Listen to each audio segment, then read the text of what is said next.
Buenos días amigos, soy el capitán Edwin Ortega. Desde hace mucho tiempo había ofrecido hacer un monólogo de lo que son mis libros. Hacia Tierra Firme, la autobiografía que ustedes conocen, y Mi resistencia a la tiranía. Y hay que ser realistas, en el Ecuador muy poca gente goza leyendo, muchos leemos quizá a veces motivados y quizá otras veces no, y por obligación. Y mucha gente no le gusta leer. Voy a transmitirles los capítulos de mis libros conforme vayamos avanzando los días lunes y los días viernes. El día de hoy comenzamos con el primer capítulo de Hacia Tierra Firme. ¿Y cómo nace Hacia Tierra Firme? Todos alguna vez hemos escuchado que en la vida debemos tener un hijo, sembrar un árbol y escribir un libro. Siempre desde pequeño pensé en eso, pero decía, bueno, ¿a qué horas tomo la decisión o en qué momento me atrevo a escribir? Hasta que en uno de esos pases lejanos me encontré con un periodista y le pregunté y le dije, bueno, ¿cómo es que debo empezar un libro de historia, de novela, de descripción, de relatos, de poemas? Y le decía que obviamente no soy tan bueno en todo, es más, que tenía un poco de temor aventurarme a formalizar un documento en blanco y negro. Y me dijo, haz diarios, empieza a escribir, no solamente la agenda administrativa de tu semana, sino comienza haciendo diarios. Y así fue. Bueno, luego les comentaré, conforme vayamos avanzando en los capítulos, por qué decidí escribir mi autobiografía, y también podemos darnos cuenta cómo fue la primera edición y ahora la segunda edición. También he hecho una tercera edición cuando este libro se lo imprimió en España, en Barcelona.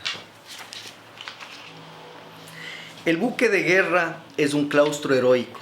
No entréis en esa religión si no os sentís con la vocación sublime, pues mientras seáis allí depositarios de la bandera de la patria, cualquier debilidad humana podrá arrastraros al deshonor.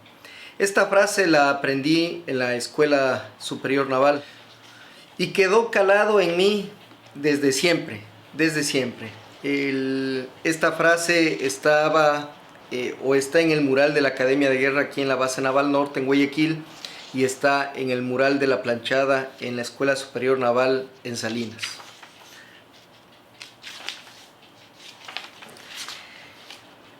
Bueno, luego del prólogo, cuando es un libro autobiográfico es necesario incluir fotos.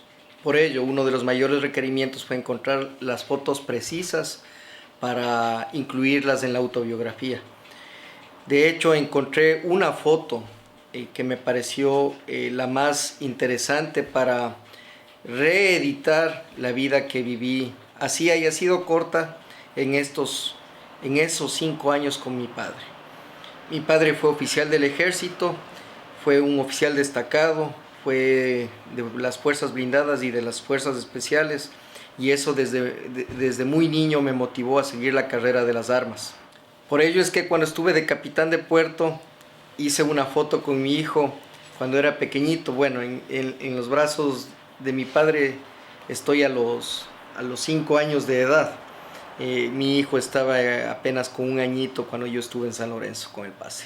Bueno, comencemos con una lectura breve de cómo iba yo atando ciertos hechos de mi niñez y cómo empezaba a imaginarme o recordar ciertas cuestiones que a los 4 o 5 años de edad son un poco confusas. Y así fue. Rosa María, no te descuides de la bebé.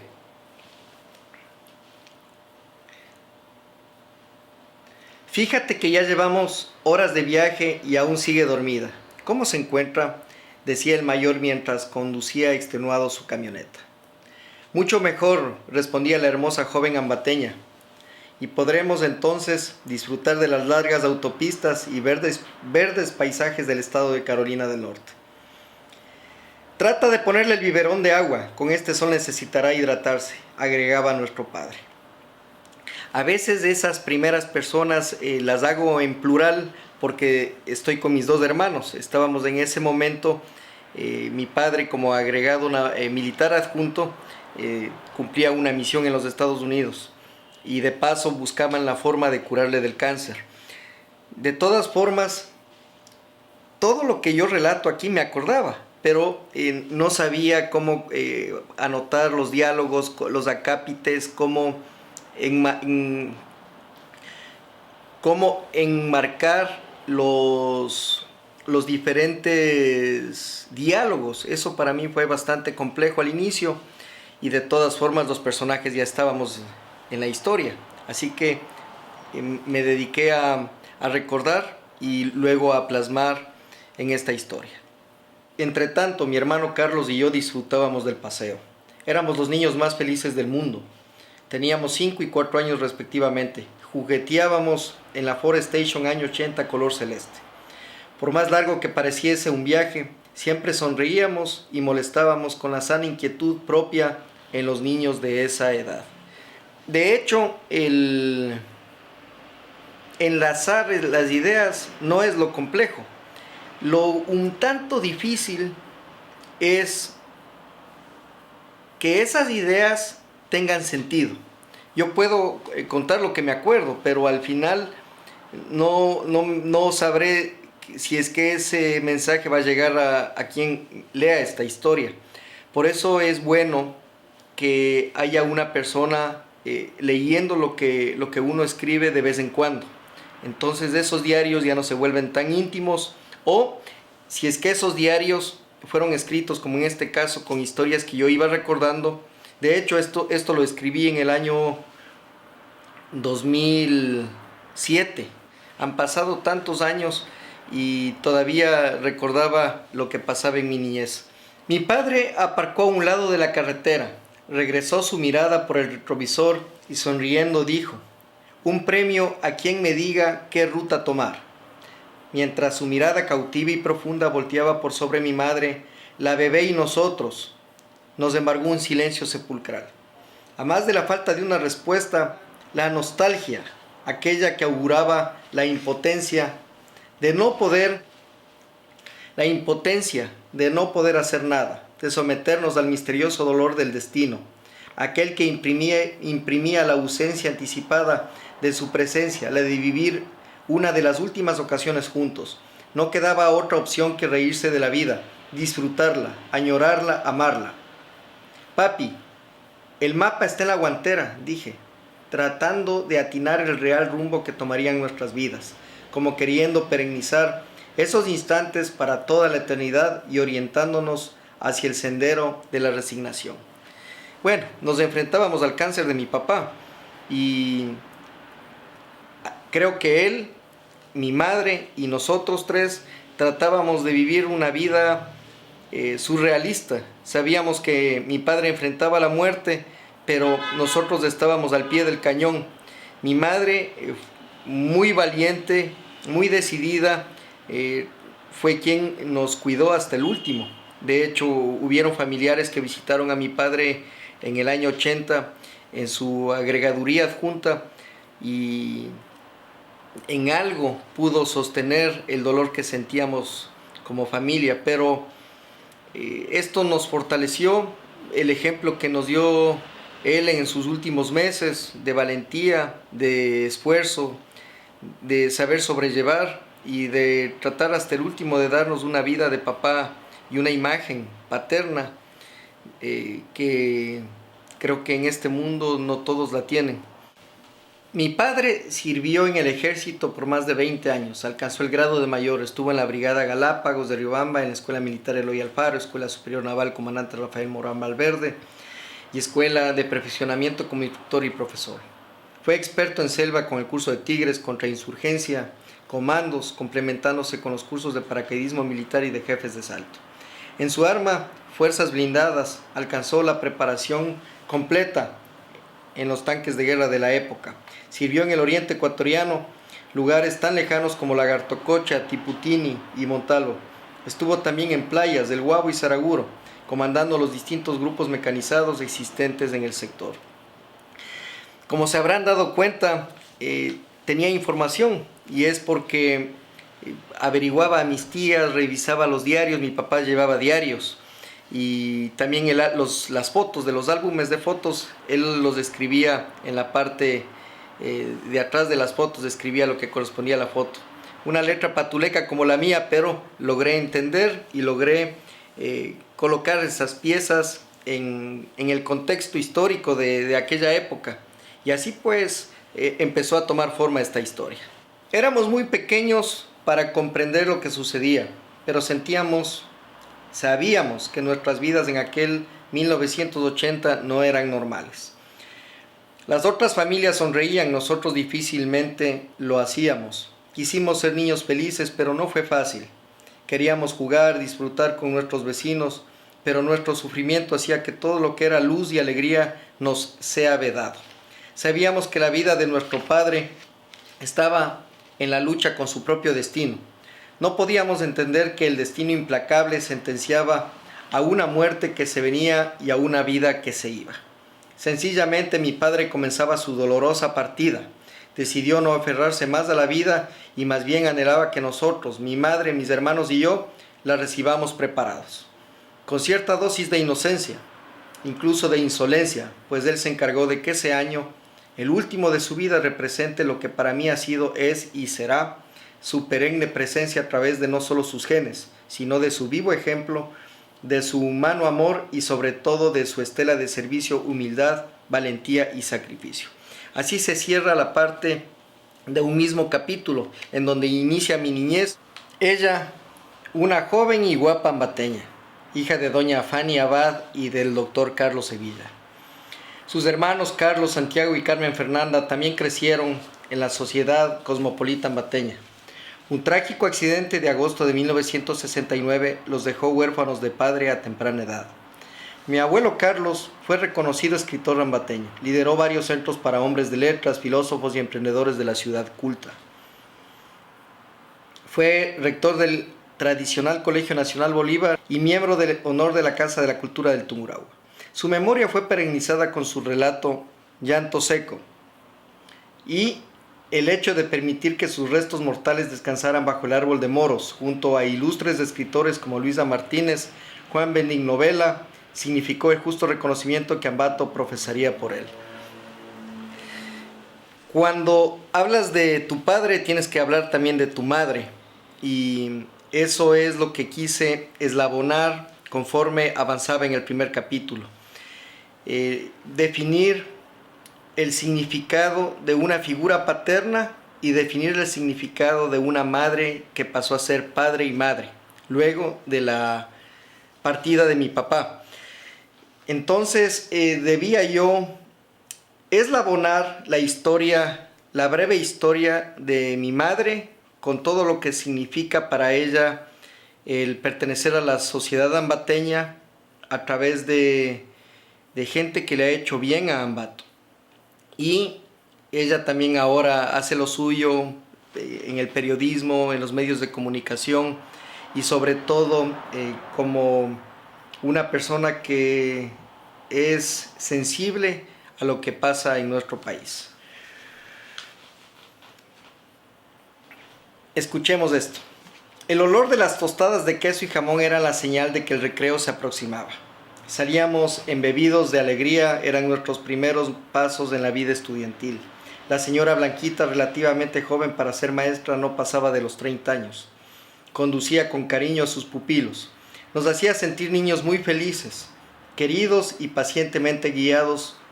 Pasaban los días y la señora Blanquita nos enseñaba las primeras habilidades manuales, a jugar con la plastilina, a coser un botón en un pedazo de tela y a escoger el baño adecuado cuando lo necesitábamos. Comienzan ya los primeros pasos en la escuela. Es, creo, una de las épocas más bonitas de todo ser humano, la primaria. Y eso ha significado para mí dedicarle gran parte de este capítulo a la Escuela Atenas de Ambato. Y así ustedes pueden encontrar todo lo que significó este centro educativo y lo que vivimos en esa época cuando nos trasladamos desde Atocha, en la periferia ambateña, hacia Izamba, ya en la parte rural de Ambato. Listos, fuego. A mi señal prendíamos fuego al silbador. Los primos húngaros, camuflados, si se puede decir así, detrás de una gran pared del aula, disparaban.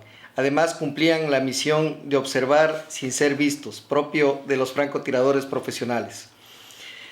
Nuestra travesura se convertía en pesadilla. El aula del tercero A, al parecer, estaba vacía. Sin embargo, justo aquel sábado, el conserje de la escuela percibió el olor a quemado, la torreta de papeles higiénicos comenzó a arder, el nerviosismo lo atacó y tocó la alarma de incendio general en la escuela. Cuando apenas se quemaba un rollo de papel sobre el suelo encementado y sin riesgo de propagación. Bastó un alumno del sexto grado, compañero nuestro, quien con una simple pisoteada acabó con el conato. El conserje, en apuros entre idas y venidas, nos divisó e inmediatamente fuimos reportados. La travesura nos costó 0 en conducta, que de no ser por nuestro buen comportamiento a lo largo del año hubiéramos reprobado el sexto grado. El juego con los sonajeros navideños grabaría para siempre nuestras vidas. Así que también pueden darse cuenta de que hemos vivido una niñez normal, llena de travesuras, de sobresaltos, inclusive aceptábamos los castigos, éramos sancionados en la escuela, pero sobre todo esa inocencia se veía casi trastocada, más bien por el ejemplo que nos daban nuestros superiores y la formación que recibíamos en nuestras casas. Me considero haber sido un niño afortunado. Siempre recibí el mejor ejemplo y a pesar de que no todo fue color de rosa en la relación de mi madre con el papá de mis hermanos, creo que pude sacar lo mejor de cada quien y por eso soy lo que soy. Mi madre hizo lo mejor que pudo con nosotros. En conjunto nos demostraron muchas veces cariño, anhelaban que nos acoplemos a su ritmo de vida, mas nos era un poco difícil, ya que en primer lugar el padre de mis hermanos no tenía la capacidad para darnos los lujos que ellos se daban, y segundo, al final de cuentas no éramos parte de ellos. A pesar de todo aprendimos mucho, nos dimos cuenta que el dinero no era todo en la vida, que la posición social no daba más que un estatus frágil que en cualquier momento bien podría derrumbarse. Conocimos gente en aquella familia que verdaderamente mostró humildad, solidaridad con los demás y sobre todo respeto para con nosotros y nuestra madre. Esto fue parte de mi niñez, lo viví, lo he escrito y ha quedado ya en blanco y negro para quienes lean este capítulo, quienes lean estos párrafos se den cuenta de que a pesar de las vicisitudes logramos salir adelante, como todo en la vida. Bien, vamos ahora a, definimos la presencia de mis padres, brevemente de mis hermanos, luego cómo nuestra madre nos formó, la participación y el grado de responsabilidad en esa formación de mi linda escuela Atenas, y ahora me voy para Quito. A los 12 años decidí vivir con mis abuelos paternos, con mi tío, el hermano de mi padre y su familia. ¿Por qué? Porque decidí entrar al glorioso Colegio Militar Eloy Alfaro.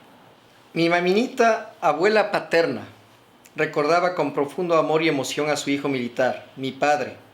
No dudó en brindarme acogida en la tradicional Recoleta, zona centenaria y llena de historia, principalmente por el complejo ministerial y por saberse testigo, en más de una ocasión, de hechos que cambiaron el rumbo de nuestra nación. Sería el lugar en donde pasaría mi pubertad, rodeado por la diaria motivación de la imagen paterna que la tuve hasta los 5 años de edad. Para esos días mi edad no pasaba de los 12. La casa estaba ubicada en la calle Vela, reitero, en el legendario barrio de la Recoleta, en los bajos del Panecillo.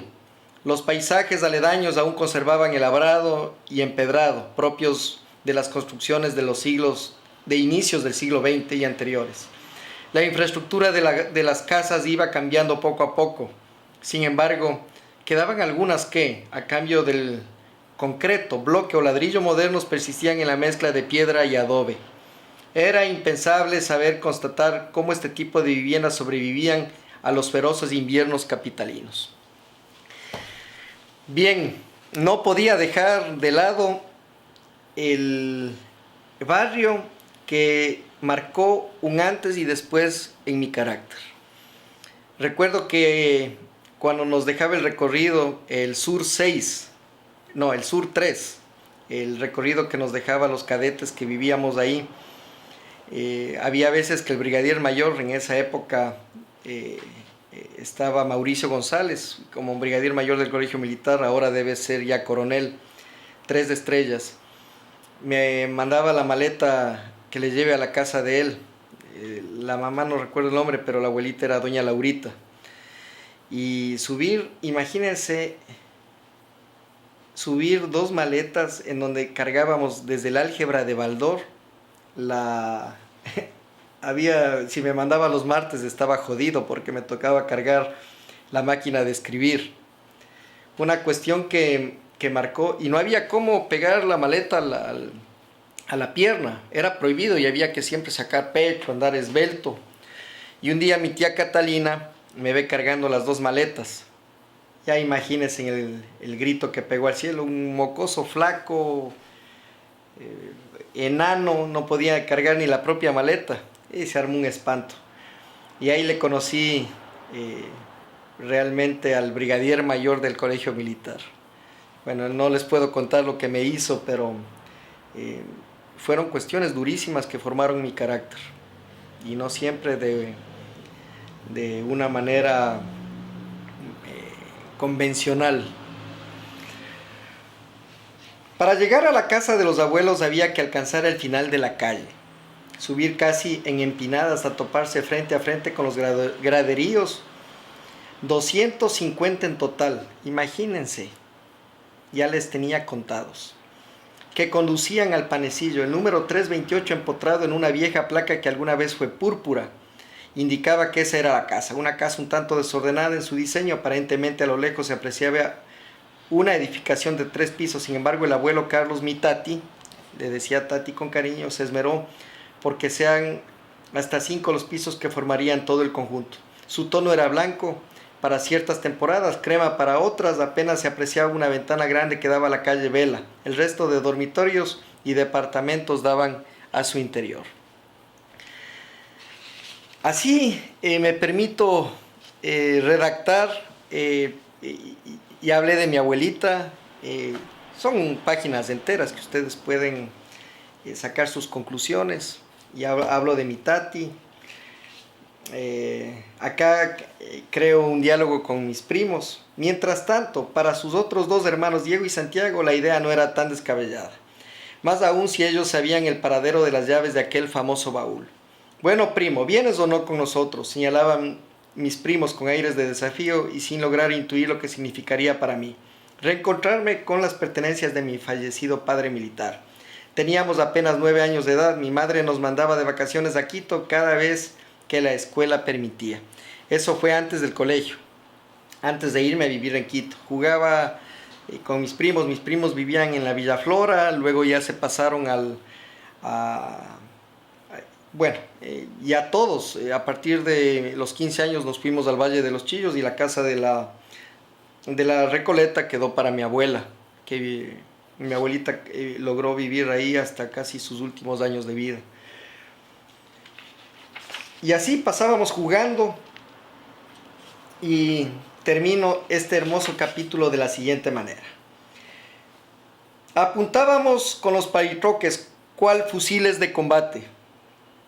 Del viejo suspender sacábamos 2 para nosotros. El resto de mis primos vestían las gorras. De las camisetas viejas y percudidas logramos hacer pañuelones que nos amarrábamos a la cabeza, imitando a los combatientes de la selva que Hollywood nos mostraba en sus películas. No había Netflix en esa época. Vivíamos nuestra propia guerra. Fuimos niños felices jugando a ser soldados con los implementos de mi fallecido y siempre recordado padre. Y creo que esta fue la etapa más que marcó mucho mi vida, Aquí también en este capítulo hablo de mi primo Carlos Francisco, que también, bueno, lamentablemente falleció en un accidente de tránsito. Como le decían a mi padre, tío Golito. Nuestras idas a pasar en Guayabamba, una finca que tenía mi abuelo. Y esta es una de las últimas fotos al 100% antes de irse a los Estados Unidos que tengo de mis padres. Y la cuna influye pero no define. No obstante, de lo que soy es gracias a mis padres, quienes me supieron inculcar los más caros principios desde niño, imprescindibles para vivir en sociedad: honestidad, lealtad, solidaridad y honor. Bueno, amigos, comandos todos, quienes siempre me siguen aquí en mi canal. Quiero agradecerles por darme la oportunidad de transmitirles. Como les dije, no todos gozamos de la pasión de la lectura, unos más, unos menos, otros no les gusta ni leer, otros tienen memoria fotográfica y prefieren los memes. Por ello he decidido darle vida a mis libros. Viene un tercer libro que oportunamente les comentaré de qué se trata, pero he abierto este monólogo para que ustedes puedan saber más de cada uno de estos documentos. Siempre creí que la mejor forma de llegar a las personas es con los libros. Yo he aprendido mucho de los libros. No sé cuántos he leído en mi vida y cuántos seguiré leyendo si Dios me lo permite. Pero creo que el transmitirles capítulo por capítulo les va a dar una idea de... Primero, lo que yo anhelo es de que ustedes también escriban sus libros, de que tomen esa pluma, hagan diarios. Y segundo, que conozcan a la persona. No tengo ningún interés, al menos en este monólogo, político. No tengo interés mediático. Lo que me interesa es transmitir mis ideas. Que estos capítulos queden grabados en un canal de acceso gratuito, en video, y que si ustedes están interesados en adquirir mis libros, pues se contacten conmigo. Soy el capitán Edwin Ortega y gracias por estar conmigo compartiendo los capítulos de Hacia Tierra Firme en Aquí el Capi. Un abrazo.